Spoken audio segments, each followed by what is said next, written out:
Episode 19 ladies hostel. క్రితం ఎపిసోడ్లో Kiranmayi hostel విశేషాలకి ఆశ్చర్యపోతుండడంతో ఇంకా చాలా విషయాలే ఉన్నాయని అంటుంది ఇందుమతి. ఇక్కడ ఒక హత్య కూడా జరిగిందని చెప్తుంది. డిన్నర్కి వెళ్ళినప్పుడు కిరణ్మయి అక్కడ వనజ గ్రూపు వాళ్ళకి స్పెషల్గా, మామూలు వాళ్ళకి సాధారణంగా భోజనం పెట్టడంలో ఆమె ఆశ్చర్యపోగా ఇది అంత పెద్ద విషయం కాదని వాళ్ళు కొట్టిపారేస్తారు.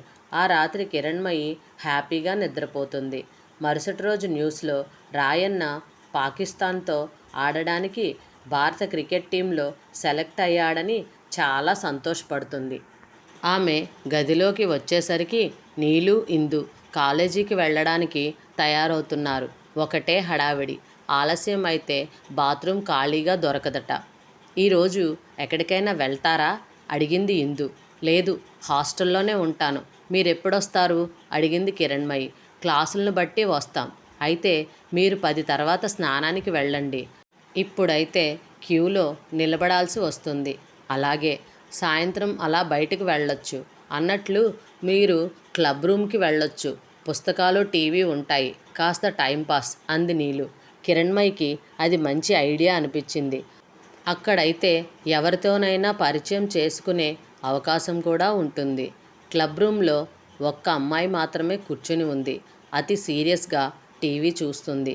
మనీ మ్యాటర్స్, షేర్స్ గురించి వివరాలు అందిస్తున్నాడు శశికుమార్. ఆ అమ్మాయి తన వైపు అనుమానంగా చూడడం గమనించింది కిరణ్మయి. నా పేరు కిరణ్మయి. 18వ నెంబర్ గదిలో ఇందుమతి నా కజిన్. మీ పేరు అడిగింది కలుపుగోలుగా. రేఖ అంది పొడిగా ఆమె. టీవీలో వార్తలు మొదలయ్యాయి. రేఖ సీరియస్నెస్ చూసి కిరణ్మయి సంభాషణ మరి పెంచలేదు. న్యూస్ వింటూనే ఆమెను పరిశీలనగా చూసింది. ఆ అమ్మాయి కళ్ళు టీవీ మీద కేంద్రీకరించబడ్డాయి. కానీ మనసు ఎక్కడో ఉంది. ఏదో బాధలో ఉందామె. ఏకాంతం కోసం ఇక్కడికి వచ్చి కూర్చున్నట్లుంది. 20 ఏళ్లైనా నిండని ఈ అమ్మాయిలో ఏమిటి నిరాసక్తత? మనసు చదువు మీద కేంద్రీకరించి చదువుతో పాటు ఆటపాటలతో నవ్వుతూ, తుళ్ళుతూ స్వేచ్ఛగా రోజులు క్షణాల్లో గడిపేయగల స్థితిలో ఉండి కూడా ఏదో పోగొట్టుకున్నట్లు, జీవితం మీద విరక్తి పుట్టినట్లు. ఎందుకీ ఉదాసీనత? కుటుంబ పరిస్థితులా? లేక వాళ్లను వదిలి దూరంగా ఉంటున్నందుకు దిగులా? ఏమాత్రం అదుపులేని ఈ హాస్టల్లో ఉంటూ కూడా అలాంటి ఉదాసీనత ఫీలింగ్ కలగడమంటే ఆమెకు తన కుటుంబంతో గట్టి సంబంధ బాంధవ్యాలు ఉండి ఉండాలి. అపురూపలక్ష్మిలాగా. ఈ అమ్మాయి అపురూపలక్ష్మి స్నేహితురాలై ఉండదు కదా. ఒకే రకమైన అభిప్రాయాలు ఉన్నవాళ్ళు స్నేహితులు అవుతారంటే ఈమె తప్పక లక్ష్మి నేస్తమే అయ్యుండాలి. కిరణ్మయి ఏదో అనబోయేంతలో క్రికెట్ టీం గురించి చెప్పడం మొదలుపెట్టింది న్యూస్ రీడర్. రాయన్న పేరు చెబుతూ ఫోటో చూపుతుండగా ఉత్సాహంగా ఆమె వైపు చూసింది కిరణ్మయి. రేఖ పిడికిళ్ళు బిగుసుకున్నాయి. కోపంతో ముఖం ఎర్రబడింది. మర్డరర్, రాస్కెల్ అని తిట్టుకుంది. కిరణ్మయి ఉత్సాహమంతా చెప్పబడిపోయింది.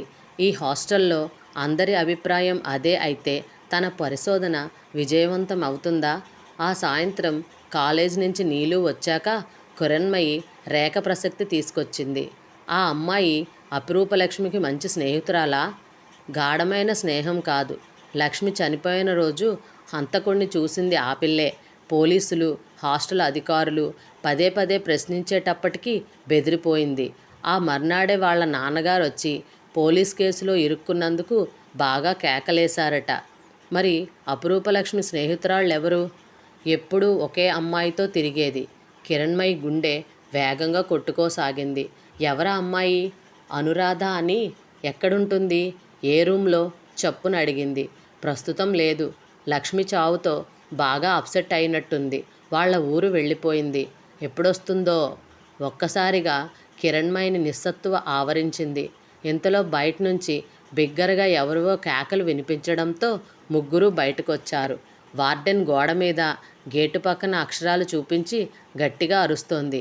ఆవిడ మాటలు ఎవరూ పట్టించుకోవడం లేదు. కొందరి మొహాలు అటు పక్కకు తిప్పి నవ్వుకున్నారు. కిరణ్మయి గేటు ప్రక్కన ఏం వ్రాసుందా అని చూసింది. ఎవరో ఆకతాయి పిల్ల శుద్ధమొక్కతో అందంగా వ్రాసింది. No public farewell kissing here please. Kiranmayi ఇందుమతితో, ఈ వార్డెన్ చాలా స్ట్రిక్ట్లా ఉన్నట్టుందే అంది. ఊహు, ఇదంతా ఓ గంట ఫార్సు. పైనుంచి బాగా చివాట్లు పడుంటాయి. వచ్చి గొడవ చేస్తుంది. వీళ్ళు ఎవరు ఆవిడని కేర్ చేయరు. అరిచి అరిచి వెళ్ళి పై అధికారులకు కంప్లైంట్ ఇస్తుంది. ఎప్పుడైనా ఓసారి చీఫ్ వార్డెన్ వచ్చి మీటింగ్ పెడతాడు. డిసిప్లిన్డ్గా ఉండాలంటాడు. 2 రోజులు స్ట్రిక్ట్గా ఉంటారు. తర్వాత మళ్ళీ ఇదే తంతు. అంటే వార్డెన్ ఇక్కడే ఉండాల్సిన అవసరం లేదా? ఉండాలి. కానీ ఆవిడ ఉండలేదు. భర్త, పిల్లలు, సంసారం వదిలి ఇక్కడెందుకుంటుంది? అది అలుసుగా తీసుకుని మా వాళ్ళు వెళ్ళి చీఫ్ దగ్గర కంప్లైంట్ ఇస్తారు. ఆయన మళ్ళా ఆవిడ మీద అరుస్తాడు. ఇదో వలయం అంతే. గేటు బయట మైదానంలో పొదలు తీయించేస్తే బావుండేది. అప్పుడైనా అర్ధరాత్రి వరకు అలా కూర్చోవడం తగ్గుతుంది అంది కిరణ్మయి. నేను హాస్టల్కి వచ్చిన కొత్తలో అదే జరిగింది. అప్పట్లో వచ్చిన వార్డెన్ చాలా స్ట్రిక్ట్. పొదల వెనక జరుగుతున్న వేషాలు చూడలేక మైదానం అంతా క్లీన్ చేయించింది. అప్పుడేమైందో తెలుసా? అబ్బాయిలు స్కూటర్లు ఎక్కి రావడం, వాటిని ఇక్కడ పార్క్ చేసి అమ్మాయిలు వాటి మీదో వాటిని అడ్డుగా పెట్టుకుని కూర్చునో కబుర్లు చెప్పుకోవడం మొదలుపెట్టారు. ఎవరైనా చూస్తే ఏమనుకుంటారోననో, అసభ్యంగా ఉంటుందనో ఆలోచన వచ్చేది కాదెవరికి. దాంతో రోడ్డు మీద వెళ్ళే అల్లరి మూకలు, మెన్స్ హాస్టల్ అబ్బాయిలు వచ్చి కామెంట్స్ చేయడం, ఈలలు వేయడం సాగించారు. లేడీస్ హాస్టల్ అంటే చులకన అభిప్రాయం అందరిలోనూ కలగడం మొదలైంది. బస్ కండక్టర్లు కూడా ఈ హాస్టల్ టికెట్ అడిగితే అదోలా చూసి నవ్వేవాళ్ళు. తల్లిదండ్రులు ఎవరైనా పిల్లల్ని చూడడానికి వచ్చి ఈ వాతావరణం చూసి భయపడిపోయేవారు. ఓసారి మా నాన్నగారు వచ్చి నన్ను ఇంటికి తీసుకువెళ్ళిపోతానని ఒకటే గొడవ. కిరణ్మయికి బాధగా అనిపించింది. ఈ ఇంటర్ అమ్మాయిలు, వీళ్ళ వయసు ఎంతని? 15, 17 మధ్య. సరైన పద్ధతిలో పెడితే చదువుకి ఆటలకి పరిమితమయ్యే వయసు. వార్డెన్ పట్టించుకొని ఈ కేర్ఫ్రీ వాతావరణంలో వీళ్ళిలా మారుతున్నారంటే వారి తప్పేముంది? ఈ అమ్మాయిల ప్రవర్తన ఎలా ఉంటుంది అడిగింది కిరణ్మయి.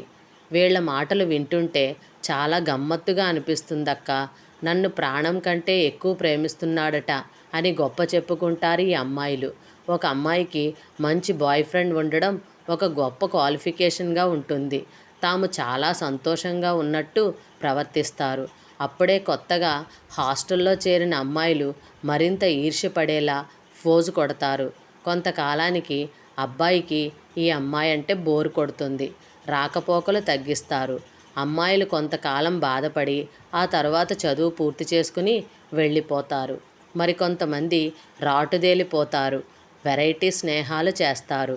ఎంత మెటీరియలిస్టిక్గా తయారవుతారంటే రైల్వే టికెట్ లాంటి చిన్న చిన్న పనులు కూడా చేయించుకోవచ్చని స్కూటరున్న బాయ్ ఫ్రెండ్స్ని ఎన్నుకుంటారు అంది నీలు. కిరణ్మయి ఆ అమ్మాయి వైపు ఆశ్చర్యంగా చూసింది. పైకి ఎంతో అమాయకంగా కనబడే ఈ అమ్మాయిలో ఇంత గమనింపు ఉందా అని విస్తుబోయింది. ఈ లోపులో ఇందుమతి అడిగింది, దీనంతటి మీద మీ అభిప్రాయం ఏమిటక్కా అని. కిరణ్మయి అంది, పెళ్లి కోసం అమాయకత్వం ప్రాతిపదికగా అమ్మాయిలు ప్రేమిస్తారు. స్నేహం కోసం వెరైటీ ప్రాతిపదికగా అబ్బాయిలు ప్రేమిస్తారు. మొట్టమొదటి స్నేహం చేసేటప్పుడు ఏ అమ్మాయి అయినా చాలా నిజాయితీగా గుండె లోతుల్లోంచి ప్రేమిస్తుంది. ఎంతటి త్యాగానికైనా సిద్ధపడుతుంది. కొంచెం లౌక్యం తెలిసిన మగాడైతే ప్రేమ పేరుతో దీన్ని క్యాష్ చేసుకుంటాడు. అందరూ ఇలా ఉంటారని కాదు నేను చెప్తున్నది అని ఆగి మళ్ళీ చెప్పడం ప్రారంభించింది. ఇదంతా అడాలిసెంట్ ఇమ్మెచ్యూరిటీ. దేని మీద అవగాహన లేకపోవడం. ప్రేమించడం, ప్రేమించబడడం ఒక గొప్ప విషయంగా భావించండి. ఎవరి కోసమో ఎదురు చూడడం, వాళ్ళు రాగానే స్వర్గలోకపు అంచుని అందుకున్నంత ఆనందం, రాకపోతే సర్వస్వం కోల్పోయినంత దిగులు, ఇవన్నీ సీరియస్ లవ్ అఫైర్స్ కావు. నా ఉద్దేశంలో వీరు వ్యక్తుల్ని ప్రేమించడం లేదు, ప్రేమిస్తున్నానన్న భావనని ప్రేమిస్తున్నారు. కానీ వాళ్ళు సీరియస్గానే తీసుకుంటారు. ఒక్క మాట, బాయ్ ఫ్రెండ్ రాకపోతే భోజనం చెయ్యరు, నిద్రపోరు. కొందరైతే ఏడుస్తారు కూడా. తాము సంతోషంగా జీవించడానికి ఒక ఆధారం ఈ ప్రేమ. ఉదయం లేచింది మొదలు ప్రేమికుడినో ప్రేమికురాలినో చూడాలన్న ఆతృత, కలుసుకోవాలన్న ఆరాటం. ఎదురుచూపుల్లోని ఆనందం, సాయంత్రం అయ్యేసరికి కలుసుకోవడం, రోజంతా ఎలా గడిపింది చెప్పుకోవడం, ఈ 2-3 గంటలు స్వీట్ నథింగ్స్తో మధురంగా గడిపేయడం. విడిపోయేటప్పుడు మళ్ళీ బాధ. ఈ ప్రపంచమంతా తమకు ఎదురు తిరిగి తమని విడదీస్తున్నట్లు ఫీలింగు. మళ్ళీ ఉదయం కోసం ఎదురుచూపు. ఇలా రోజులు క్షణాల్లా గడిచిపోతాయి. నా అనుమానం నిజమైతే ఇలాంటి ప్రేమికులు అప్పుడప్పుడు కావాలని దెబ్బలాడుకోవడాలు, వాళ్ళని కలపడానికి స్నేహితుల ప్రయత్నాలు, ఆ తర్వాత ఆనంద బాష్పాలు, వాటితో పాటు పార్టీలు, సెలబ్రేషన్స్ జరుగుతూ ఉంటాయి. అది మాత్రం నిజం. ఇక్కడ అమ్మాయిలు, అక్కడ బాయ్స్ హాస్టల్లో అబ్బాయిలు ఈ ప్రేమికులకి భలే సపోర్ట్ చేస్తారు. లవ్వర్ రాగానే రూమ్మేట్స్ గదిలోంచి బయటకు వెళ్ళిపోవడం లాంటివి చేస్తారు. ఫోన్ విషయంలో కూడా అంతే. గంటల తరబడి మాట్లాడుతున్నా ఎవరు హేళన చెయ్యరు. వీళ్ళ ప్రేమ సిన్సియర్, సీరియస్ కాదు కాబట్టి ఒకరు విడిపోయినా సాధ్యమైనంత త్వరలో మరొకరితో స్నేహం చేస్తారు. ఈ అనుభవంలోని థ్రిల్ వాళ్లకు ఎప్పుడూ కావాలి. అది లేకపోతే జీవించడం వ్యర్థం అనుకునే స్థితికి వస్తారు. మనుష్యులు కంటిన్యూ కాకపోయినా ప్రేమ కంటిన్యూ కావాలి వీళ్ళకి. కిరణ్మయి వాళ్లతో ఇవన్నీ చెబుతుందే కానీ లోలోన ఆలోచిస్తూ ఉంది. అంత చిన్న వయసులో తను ఎవరిని ఎందుకు ప్రేమించలేదు?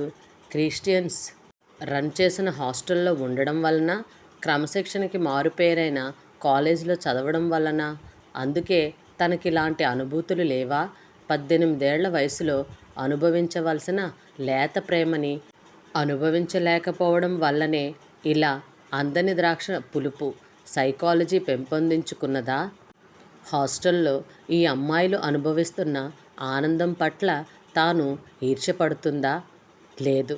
వాళ్ళది ప్రేమ కాదు, ఇన్ఫాక్చువేషన్, ఆకర్షణ.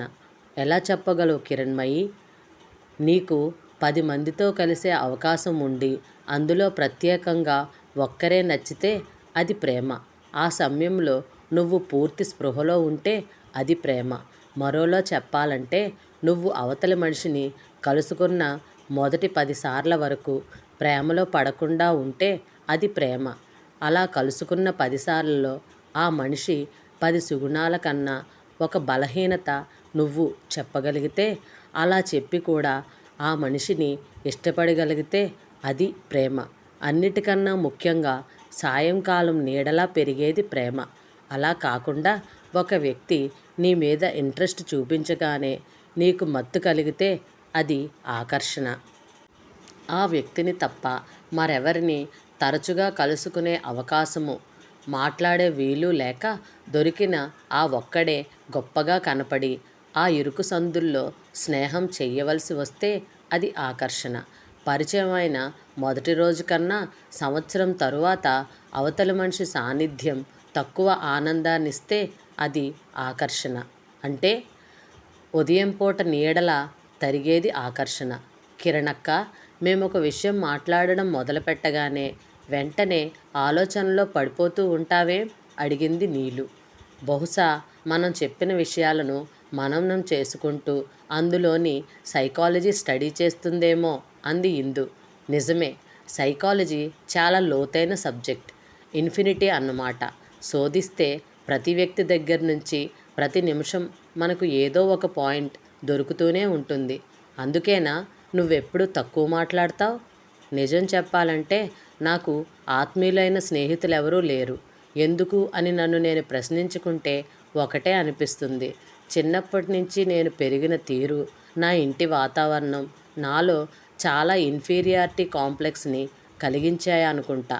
దాంతో నాలో మెచ్యూరిటీ కలిగే వరకు, అంటే 20 ఏళ్ళు వచ్చే వరకు నేను ఒంటరినే. అంత వయసు వచ్చాక మనస్ఫూర్తిగా మనసు విప్పి చెప్పుకోవాలన్నంత స్నేహం చేయడం కష్టమే. చిన్నతనంలో అయితే భేదాభిప్రాయాలు లేకుండా స్నేహం చెయ్యొచ్చు. వయసుతో పాటు సంకోచం లేకుండా పెరుగుతుంది కదా. ఏదో సందర్భంలో అనుకోకుండా వచ్చిన చర్చల్లో తప్ప మనసులో ఆలోచనలు బయటపడే అవకాశం లేదు. అలా ఇంట్రావర్ట్లు అయిపోతారు మనుష్యులు. అందులో నేనొకదాన్ని. ఇంత చక్కగా ఆలోచిస్తున్నావు కదా, రమణి భవిష్యత్తు గురించి ఏమనుకుంటున్నావు అక్క? తను జీవితంలో ఎలా సెటిల్ అవుతుంది? చక్కని గృహిణిగా సెటిల్ అవుతుంది. ఇలాంటి అమ్మాయిలకి సాధారణంగా నోట్లో నాలుక లేని మొగుళ్ళు దొరుకుతారు.